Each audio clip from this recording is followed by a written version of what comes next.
नमस्कार। आज हम देश से जुड़े कुछ वैसी बातों पर चर्चा करने वाला हूं जहां अपने ही लोग यानी भारत के लोग ही भारत को देश से बाहर देश को झूठा साबित करने व बेइज्जती कराने पर तुले हुए थे।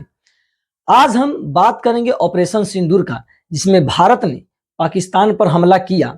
ये सच है, लेकिन भारतीय मीडिया झूठी अफवाहें व युद्ध की घोषणा कर दी थी, लेकिन युद्ध जैसी कोई बात नहीं था। आज इस पर हम चर्चा करेंगे। क्या सही में युद्ध जैसा भारतीय मीडिया दिखा रही थी, वैसा परिस्थिति भारत में बना हुआ था? नमस्कार, आप देख रहे हैं बिग ब्लॉगर, जहां हम देश से जुड़े तमाम जानकारियां शेयर करते रहता हूं। लेकिन आज हम एक ऐसे मुद्दा और सच्चाई उठाकर लाया हूं जो जानने के बाद आप न्यूज देखना और भारतीय मीडिया को क्या कहोगे, वो आप कमेंट सेक्शन में जरूर बताकर जाना। सबसे पहले आप सभी देशवासियों का जय हिंद। और आज यहीं से शुरुआत करेंगे। क्या सही में भारत पाकिस्तान की स्थिति युद्ध जैसी बनी हुई थी? क्या भारत पाकिस्तानी सेना को मारा था, या भारत में पहलगाम घटना का अंजाम देने वाला आतंकी संगठन व आतंकी ठिकानों को उड़ाया था? लेकिन हमारी मीडिया क्या दिखा रही थी? अगर कहा जाए भारतीय मीडिया में कुछ मीडिया के लोग को छोड़कर सब के सब भारत को बारूद की आग में जानबूझकर झोंका है, तो आपका गुस्सा हम पर आएगा और आ ही रहा होगा कि मैं क्या फालतू बक रहा हूं। आपका गुस्सा जायज है, क्योंकि सभी को लग रहा भारत पाकिस्तान को मारा, तो तुमको तकलीफ क्यों है? क्या तुम्हें नहीं चाहिए पहलगाम घटना का बदला? कुछ लोग तो ये भी कहेंगे तुम्हारा परिवार के साथ ऐसा होता तब पता चलता। तो कुछ ऐसे भी व्यक्ति होंगे जिनको लगता होगा मैं देशद्रोही वाला बात कर रहा हूं। पाकिस्तान को ऑपरेशन सिंदूर के माध्यम से मारा गया, इससे तुमको तकलीफ है, मतलब तुम पाकिस्तानी हो। लेकिन आपको बता दूं, ऐसा कुछ भी नहीं है मेरे अंदर। मैं खुद भारत और भारत माँ और मातृभूमि के लिए पूरा जीवन समर्पण करता हूं, और जब जरूरत हो हमारी देश को, तो मैं सबसे पहले खड़ा रहूंगा और अभी भी खड़ा हूं। दोस्तों, आपने भारतीय मीडिया का रिपोर्ट तो देखा व सुना ही होगा, लेकिन चलिए आपको बताते हैं सच्चाई क्या है। खबरों के मुताबिक विक्रम मिश्री जी, जो विदेश सचिव हैं, उन्होंने अपने शब्दों में साफ साफ कहा कि भारत पाकिस्तान की आम जनता व पाकिस्तान सैन्य अड्डा को कोई नुकसान नहीं दिया, जो दिनांक 7 मई 2025 के बयान में दिए थे। भारत केवल आतंकियों को मारने में सफल रही, जो आतंकी को पालते व ट्रेनिंग देकर भारत में दंगा व जगह जगह कभी धर्म को तो कभी शांति को भंग करते आई है। हम उस आतंकी ठिकानों को चिन्हित कर आतंकी पलने व ट्रेनिंग सेंटर को जड़ से खत्म करने के लिए ऑपरेशन सिंदूर के नाम से ऑपरेशन चलाया, जिसमें मुजफ्फराबाद, कोटली, गुलपुर, भीमबर, सियालकोट समेत 3 और ठिकाना है, जो नरोवाल, मुरीदके, बहावलपुर जैसे आतंकी ठिकानों को नष्ट किया गया। जिसमें केवल आतंकी ठिकानों को नष्ट किया गया है, लेकिन हमारी भारतीय मीडिया कहीं भी इस सच्चाई का जिक्र नहीं की है। आप बताइए, क्या मैं इस बात को आम जनता तक यूट्यूब के माध्यम से सच्चाई बता रहा हूं? क्या ये गलत बयान है? लेकिन आप मीडिया चैनल देखे होंगे, जिसमें तमाम गोदी चैनल है, जिसमें 700 से अधिक पाकिस्तानी मारे जाने वाले खबरें चलाते आई है। तो कहीं 70 मारे जाने, तो कोई 200 से अधिक मारे जाने की आंकड़ा साझा करते नजर आई गोदी मीडिया। उससे भी बड़ी दुख की बात हमारे देश के लिए, विदेश मंत्री व सुरक्षा मंत्री, प्रधानमंत्री कहीं भी ऐसा आंकड़ा का पुष्टि नहीं किए कि कितना आतंकी यानी भारतीय मीडिया के अनुसार पाकिस्तानी मारे गए हैं। दोस्तों, देखा जाए तो युद्ध के लिए और देश की सुरक्षा के लिए कहीं ना कहीं इस तरीके के न्यूज चलाकर देश को विदेश नीति में और देश को गलत दिशा में देने में लगी है गोदी मीडिया। क्या छवि होगी विदेश में विदेश मंत्री का, जो बोलेगा आप कुछ और की पुष्टि कर रहे हैं और आपकी मीडिया कुछ और? यहां तक साफ साफ समझ ही गए होंगे हमारी मीडिया कितना सच दिखाती है। उसके बाद हमारे भारतीय सेना की कर्नल सोफिया कुरैशी और भारतीय वायुसेना की विंग कमांडर वायुमिका सिंह ने 9 मई 2025 को एक बयान दिया, जिसमें इन्होंने साफ साफ बताया कि 8 से 9 मई 2025 की मध्य रात्रि को पाकिस्तानी सेना ने सैन्य बुनियादी ढांचे को निशाना बनाने के इरादे से पूरी पश्चिमी सेना पर भारतीय वायु क्षेत्र का कई बार उल्लंघन किया। यही नहीं, पाकिस्तानी सेना ने नियंत्रण रेखा पर भारी कैलिबर वाले हथियारों से गोलीबारी भी की। अंतर्राष्ट्रीय सीमा व नियंत्रण रेखा पर लेह से लेकर सर्किट तक 36 स्थानों पर लगभग 300 से 400 ड्रोनों का इस्तेमाल घुसपैठ का प्रयास करने के लिए किया गया।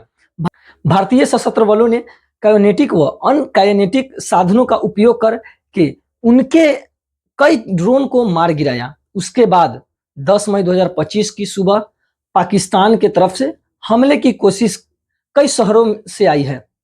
10 मई 2025 की आधिकारिक सूचना को मिलाकर देखने से यही नजर आता है कि पाकिस्तान थल से लेकर वायुसेना के रास्ते हमला की भरपूर तैयारी पहले से ही कर चुका होगा। तभी तो हर बार लगातार भारत के शहरी व घनी आबादी वाले शहरों को निशाना बना हमला कर रहा। भले वो विफल हो रहा भारतीय सुरक्षा टीम की वजह से, लेकिन इसमें एक चीज से साफ साफ बयां हो रहा कि जिस तरीके से पाकिस्तान भारत के 3 ठिकानों को निशाना बनाया, जिसमें भारत के शहरी इलाका और सैन्य ठिकाना एवं हवाई अड्डा, इससे यही लगता पाकिस्तान पूरी तरह से युद्ध के लिए तैयार है। पाकिस्तान के सैनिक को देखकर यही लगता पहलगाम में आतंकी हमले केवल आतंकी हमला नहीं था, इसके पीछे पाकिस्तान की लंबी तैयारी रही होगी कि जब भारत जवाबी कार्रवाई के लिए मजबूर होकर हम पर वार करे तो युद्ध में झोंक दिया जाए। भारत को युद्ध के साथ साथ पाकिस्तान की हर चाल समझने की जरूरत है। कहीं ये तो नहीं कि पाकिस्तान भारत की विकास देख हमें युद्ध में फंसा रहा, हम तो डूबे सनम तुझे भी लेकर डूबेंगे। कहीं ये चाल तो नहीं चल रहा बाकी देशों के साथ मिलकर, क्योंकि युद्ध की परिस्थिति बनी हुई है। तो ना ही अमेरिका व चाइना इस पर कोई बयान दे रहा, ना ही बाकी कोई देश। भारतीय सेना की कर्नल सोफिया कुरैशी और भारतीय वायुसेना की विंग कमांडर वायुमिका सिंह ने 10 मई 2025 को प्रेस कॉन्फ्रेंस के दौरान कुछ इस प्रकार बयान जारी की, जिसमें बताया पाकिस्तान ड्रोन घुसपैठ और भारी तोपखाना गोला बारी के कई प्रयास किए, जिसमें कुपवारा, वारामोल, पुंज, राजौरी और अरवनपुर सेक्टर्स में तोप, मोटार एवं हल्की हथियारों से भीषण गोलीबारी जारी रखी। भारतीय सेना ने प्रभावी और तुलनात्मक प्रति उत्तर देते हुए पाकिस्तानी सेना को काफी क्षति पहुंचाई और पाकिस्तानी सेना के अग्रिम क्षेत्रों में सैनिकों की डेवलपमेंट बढ़ती दिखी है, जो और भड़काने की मंशा दर्शाती है। भारतीय सशस्त्र बल पूर्ण प्रचलित तत्पर्य की स्थिति में है। अभी तक सभी शत्रुतापूर्वक कार्रवाइयों का प्रभावी ढंग से सामना कर उपयुक्त जवाब दिया गया है। भारतीय सशस्त्र बल पूर्ण परिचालन तात्पर्य की स्थिति में है। अभी तक सभी शत्रुतापूर्ण कार्रवाइयों का प्रभावी ढंग से सामना कर उपयुक्त जवाब दिया गया है। भारतीय सशस्त्र बल इस चीज को दोहराते हैं कि इस तरह के तनाव को नहीं चाहते, बशर्ते पाकिस्तान भी ऐसा व्यवहार करेगा तो, नहीं तो जवाबी कार्रवाई दी जाएगी। एक शब्द में यह भी कहा जाए कि पाकिस्तान अपना सेना व हथियार बॉर्डर व भारत के लिए बढ़ाते नजर आई है, लेकिन हमारी गोदी मीडिया इस तरह से उछल उछल कर युद्ध का माहौल दिखा रही जैसे अभी युद्ध क्षेत्र से लौट कर आई है। मतलब मैं पहले भी कई वीडियो में गोदी मीडिया का करतूत बता चुका हूं। कभी कभी लगता देश के लोग को न्यूज देखना बंद करना होगा। गोदी मीडिया का इस पर अपना राय जरूर व्यक्त करे। और एक चीज और बताना चाहूंगा कि अभी ही अमेरिका के कहने पर हमारे भारत के प्रधानमंत्री ने पाकिस्तान और जो है भारत का सीज फायर कराकर, और सीज फायर का मतलब यही होता है कि अब दोनों के बीच जो है युद्ध नहीं होने वाला है, तो इस चीज का रोका गया। हमें तो कभी कभी लगता है कि ये केवल इलेक्शन के लिए किया गया, क्योंकि पक्ष विपक्ष सभी पार्टियों ने बीजेपी सरकार को सपोर्ट किया, नरेंद्र मोदी को सपोर्ट किया कि आप देश के हित में, जब देश की बात आती है तो हम सब लोग साथ खड़ा रहेंगे। नरेंद्र मोदी जी हिंदू मुस्लिम के नाम पर वोट बटोरने की कोशिश की, लेकिन सोफिया कुरैशी जो मुसलमान थी और वायुमिका सिंह जो हिंदू थी, इन दोनों ने मिलकर पाकिस्तान के बैंड बजा दिया। तो अब बीजेपी सरकार को कुछ कहने में नहीं बन रहा, तो अचानक क्यों इस चीज को रोक दिया गया, युद्ध को क्यों नहीं फिर से पाकिस्तान को 2 टुकड़ा में किया गया? मैं ये मोदी सरकार से पूछना चाहूंगा, क्योंकि आपके साथ विपक्ष पक्ष सब लोग खड़ा है, पूरे भारतीय खड़ा है, फिर भी आप क्यों अचानक सीज फायर कराया दोनों देश के बीच और जो है युद्ध को रोका? क्यों नहीं पाकिस्तान को फिर से 2 टुकड़ा किया? जैसे आयरन लेडी कहे जाने वाली इंदिरा गांधी ने 2 टुकड़ों में पाकिस्तान को बांट दिया था। इस बार पाकिस्तान को या तो खत्म कर देते या हमारा कश्मीर लौटा दे, लेकिन फिर हम क्यों अमेरिका पर आधारित हो गए, क्यों अमेरिका को अपना बीच का सरपंच बना लिए? ये कमेंट आप लोग जरूर पूछे कि ये सवाल बनता है या नहीं बनता है देश के हमारे प्रधानमंत्री से। दोस्तों आप अपना राय जरूर बताएं, क्यों सीज फायर को रोका गया, इसके पीछे क्या कहानी है? कि ये केवल, हमें तो कभी कभी लगता है पुलवामा घटना का यानी ऑपरेशन सिंदूर से केवल मकसद इनका एक ही था कि हम वोटिंग करें और वोट के बाद हमें देश को कुछ नहीं चाहिए।